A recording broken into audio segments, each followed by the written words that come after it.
क्या वाकई में रमेश भिधोड़ी होंगे बीजेपी का सीएम चेहरा? नई दिल्ली सीट से अचानक 5000 से ज्यादा वोटर्स के नाम कैसे गायब हो गए? आखिर क्यों 20 से 22 दिनों में 13,000 से ज्यादा वोट के आवेदन आ गए?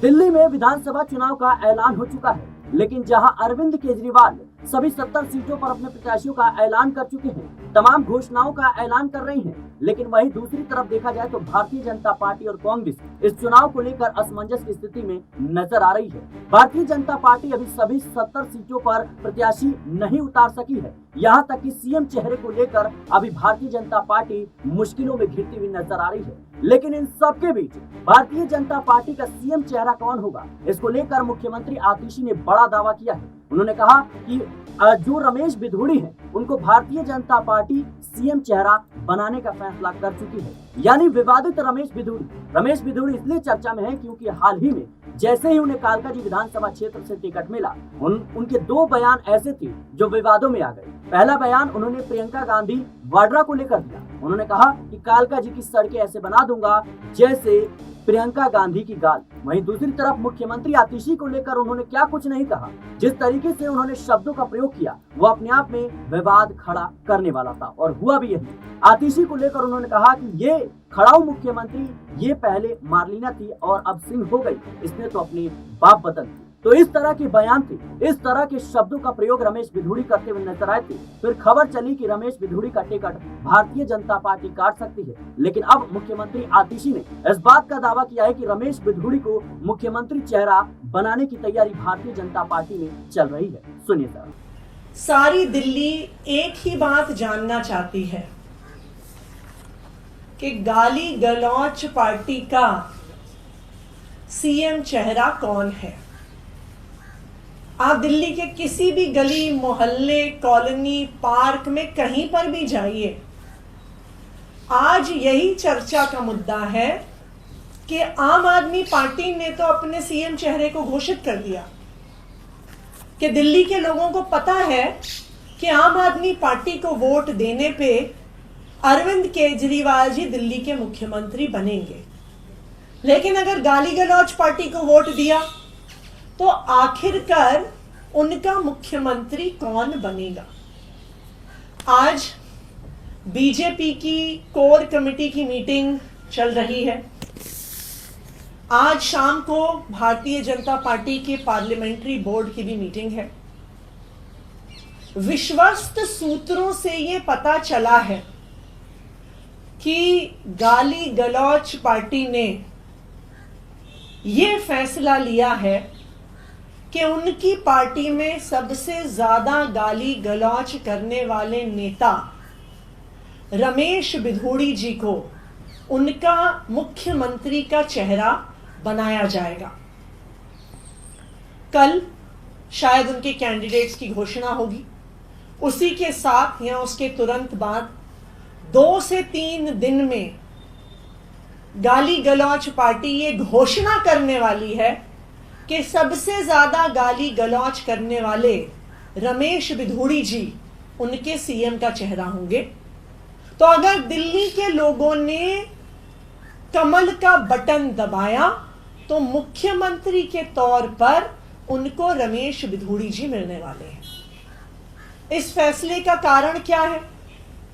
इसका कारण ये है कि गाली गलौच पार्टी में जो व्यक्ति सबसे ज्यादा भद्दी बातें करता है, जो सबसे ज्यादा गाली गलौच करता है, वो इस पार्टी में सबसे ज्यादा और सबसे तेजी से आगे बढ़ता है। रमेश भिधोड़ी जी ने संसद में गाली गलौच करी, जिस अभद्र भाषा का प्रयोग किया, मुझे नहीं लगता कि इस देश के सभ्य लोग उन शब्दों का प्रयोग कर सकते हैं। रमेश भिधोड़ी जी अपने पार्टी के लोगों के साथ गाली गलौच करते हैं। सब जानते हैं कि अपनी ही पार्टी के पूर्वांचली नेताओं को गाली गलौच करके उनके साथ मार पिटाई करके उनको सड़कों पर रमेश भिधोड़ी जी ने भगाया था। सब जानते हैं कि कुछ ही दिन पहले रमेश भिधोड़ी जी ने प्रियंका गांधी जी के बारे में अभद्र भाषा का प्रयोग किया, उनके साथ गाली गलौच की। उसके अगले दिन रमेश बिधूड़ी जी ने मेरे और मेरे परिवार के साथ गाली गलौज की। तो इस गाली गलौज का रमेश बिधूड़ी जी को ये इनाम मिल रहा है कि उनकी पार्टी उनको सीएम चेहरे के रूप में घोषित करने जा रही है। विश्वस्त सूत्रों से पता चला है कि आज सीईसी की बैठक में फैसला हो चुका है और आज शाम की इनकी पार्टी की पार्लियामेंट्री बोर्ड की मीटिंग में उस पे मोहर लग जाएगी। तो सुना आपने किस तरीके से मुख्यमंत्री आतिशी इस बात का दावा कर रही हैं कि रमेश बिधूड़ी को भारतीय जनता पार्टी मुख्यमंत्री चेहरा घोषित करने जा रही है। इसका फैसला हो चुका है। दर्शकों, दिल्ली में 5 फरवरी को विधानसभा के चुनाव है। 8 फरवरी को नतीजे सामने आएंगे।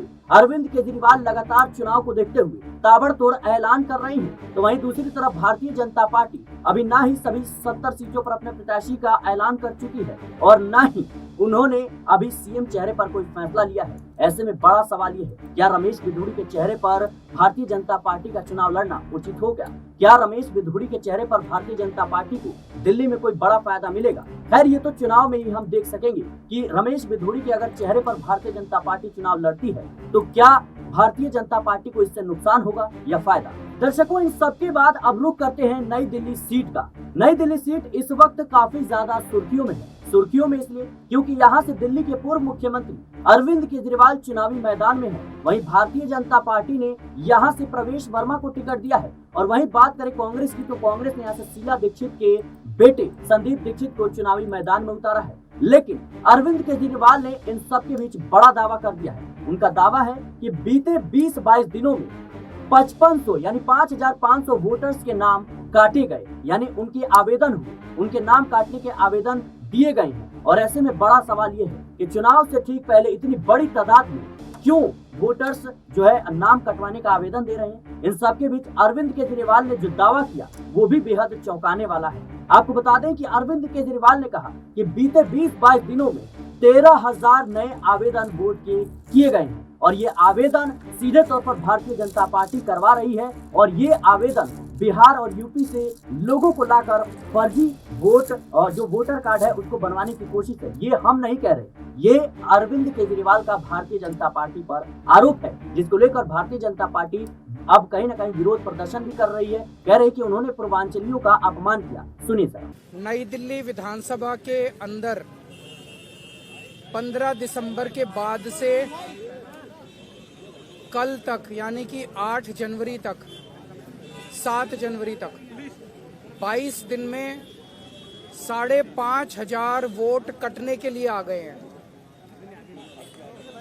टोटल वोट 1 लाख हैं नई दिल्ली विधानसभा में और 5,500 मतलब 5.5% वोट कटने के लिए 22 दिन में, पिछले 22 दिन में आ गए हैं।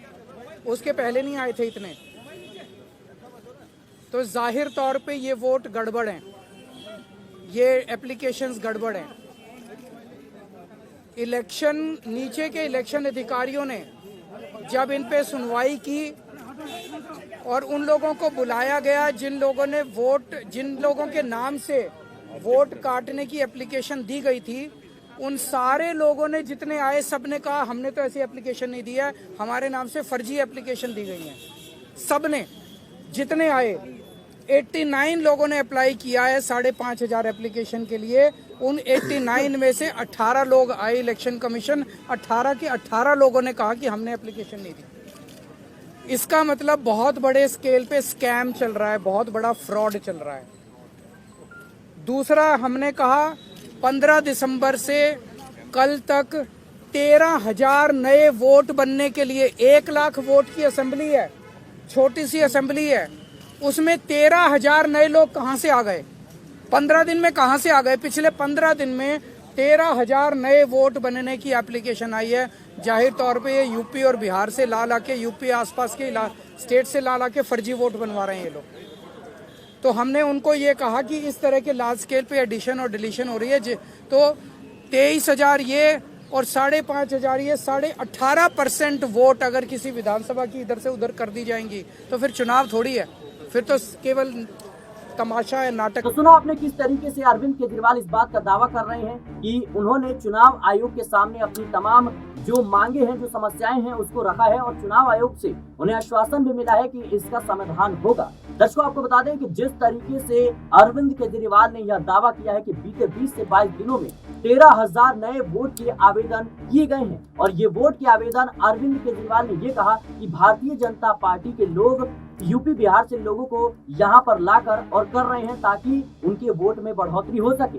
इसके साथ ही उन्होंने दावा किया कि जो कह सकते हैं 5,000 से भी ज्यादा जो वोटर्स हैं उनके नाम काटे गए हैं, उनके नाम काटने के आवेदन दिए गए हैं। ऐसे में वो इस बात को भी कह रहे हैं कि कहीं ना कहीं चुनाव आयोग ने जब तमाम लोगों को, कुछ लोगों को मतलब बुलाकर पूछा कि क्या आपने आवेदन किया है अपना नाम कटवाने के लिए, तो वो लोग सीधे तौर पर कहते हुए नजर आए कि हमने इस तरह का कोई भी आवेदन नहीं दिया है जिससे हमारा जो मत का अधिकार है वो छिन जाए, जो हमारा वोटर आईडी है वो कैंसिल हो जाए। तो ऐसे में अरविंद केजरीवाल ये तमाम तरह के दावे कर रहे हैं। दिल्ली में चुनाव भी है, लेकिन इन सब के बीच अरविंद केजरीवाल ने यह भी कहा कि किस तरीके से कहीं ना कहीं चुनाव आयोग के नियमों की धज्जियां भारतीय जनता पार्टी उड़ा रही है। सुनिए सर। कि नई दिल्ली विधानसभा के अंदर प्रवेश वर्मा जी खुलेआम जॉब कैंप लगा रहे हैं, रजिस्ट्रेशन कर रहे हैं,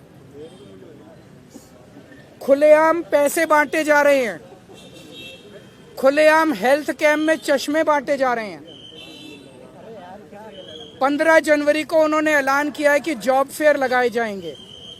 ये सारे के सारे इलेक्शन कमीशन की अलग अलग रूल्स और ऑर्डर्स के तहत, इंस्ट्रक्शंस के तहत, ये करप्ट प्रैक्टिसेस के तहत आता है।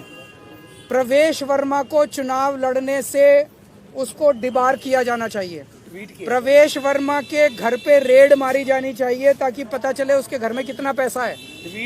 ट्वीट कर करके वो खुलेआम सरेआम कर रहा है, जैसे कि फिल्मों में आप देखते हो ना, मैं तो फलाने का, कोई पुलिस वाला किसी को पकड़ लेता है तो उससे वो कहता है पता है मेरा बाप कौन है, तो उसी तरह से वो तो खुलेआम कह रहा है एक तरह से प्रवेश वर्मा, मैं पैसे भी बांटूंगा, मैं जॉब कार्ड भी दूंगा। मैं नहीं मानता किसी को। और हमने ये कहा है कि जो लोकल चुनाव अधिकारी हैं नई दिल्ली विधानसभा के, उन्होंने बीजेपी के सामने पूरी तरह से सरेंडर कर दिया है। वो उनके बीजेपी के सारे गलत कामों को फैसिलिटेट कर रहे हैं। हमें खुशी है चुनाव आयोग ने हमें आश्वस्त किया है कि इन सब प्रैक्टिसेस को नहीं होने दिया जाएगा और सख्त से सख्त कार्रवाई की जाएगी। जो भी ज़रूरत है वो सारी कार्रवाई की जाएगी। हमें चुनाव आयोग पे भरोसा है और हम मानते हैं कि चुनाव आयोग इस पे सख्त एक्शन लेगा। तो सुना आपने किस तरीके से अरविंद केजरीवाल तमाम तरह के दावे करते हुए नजर आ रहे हैं, लेकिन बड़ा सवाल यह है कि दिल्ली में किसकी जीत होगी, दिल्ली में किसका जीत का परचम जो है लहराता हुआ नजर आएगा। बहरहाल देखा जाए तो अरविंद केजरीवाल चुनाव की तैयारियों के बीच सभी 70 सीटों पर अपने प्रत्याशियों का ऐलान कर चुके हैं। इसके साथ ही संजीवनी योजना, महिला सम्मान योजना, पुजारी ग्रंथि योजना जैसे तमाम और भी योजनाओं का ऐलान जो है लगातार कर रहे हैं और इससे जाहिर होता है कि अरविंद केजरीवाल इस चुनाव को बिल्कुल भी हल्के में नहीं ले रहे। वहीं भारतीय जनता पार्टी की तरफ से अभी कोई भी घोषणा या कोई भी ऐलान, योजना ऐसा कुछ भी नहीं हुआ है, लेकिन सूचना के मुताबिक भारतीय जनता पार्टी भी अरविंद केजरीवाल की तरह ही बड़े योजनाओं का ऐलान कर सकती है। फिलहाल देखना होगा कि भारतीय जनता पार्टी इस चुनाव में किस तरीके से लड़ती हुई नजर आती है। क्या वाकई में आम आदमी पार्टी को टक्कर दे पाएगी, क्योंकि अरविंद केजरीवाल का जिस तरीके से बीते 2 कार्यकाल या बीते 2 चुनावों का जो परिणाम रहा है, इससे साफ झलकता है कि भारतीय जनता पार्टी हो या फिर कांग्रेस पार्टी हो, आसपास भी नहीं है। फिलहाल दिल्ली चुनाव को लेकर आपकी क्या राय है, हमें कमेंट बॉक्स में जरूर बताएं। देश और दुनिया की तमाम खबरों के लिए बने रहने चाहिए पॉलिटिकल फाइट।